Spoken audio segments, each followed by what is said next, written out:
ये एक बहुत ही गरीब लेकिन बेहद खुशहाल परिवार था।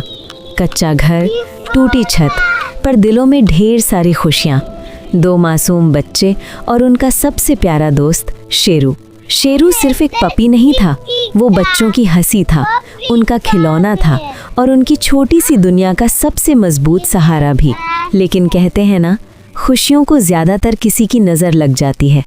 आसमान काला होने लगा, हवाएं तेज हो गईं और शेरू बार बार भौंककर जैसे कुछ कहना चाहता था। उस रात बारिश सिर्फ पानी नहीं बरसा रही थी, वो किस्मत भी बहा ले जाने आई थी। चारों तरफ चीखें थीं, डर था और एक ऐसा तूफान जो सब कुछ बदल देने वाला था। माँ बाप ने बच्चों को बचा लिया, लेकिन खुद उस उफनती बाढ़ में बह गए। बच्चे चिल्लाते रह गए और शेरू पहली बार इस दुनिया की सबसे दर्दनाक सच्चाई से टकराया। सुबह हुई, लेकिन उस घर में अब कोई आवाज़ नहीं थी, न माँ की ममता, न पिता की डांट, बस 2 डरे हुए बच्चे और उनके पास बैठा शेरू, जो अब समझ चुका था अब वही सब कुछ है। उस दिन के बाद शेरू सिर्फ पालतू नहीं रहा, वो पहरेदार बन गया, माँ बन गया, पिता बन गया।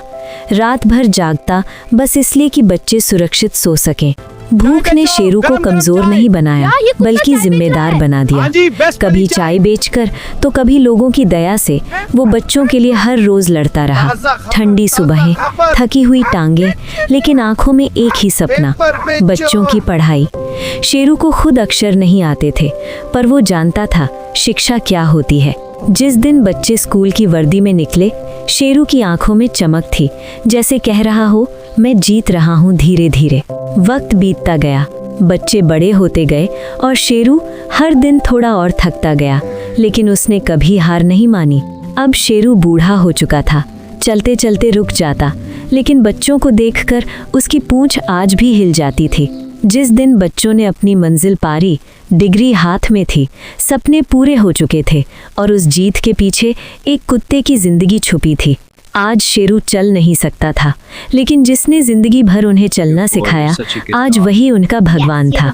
आंसू शब्दों से ज्यादा बोल रहे थे। परिवार खून से नहीं, कुर्बानी से बनता है और कभी-कभी भगवान इंसान बनकर नहीं, शेरू बनकर आता है।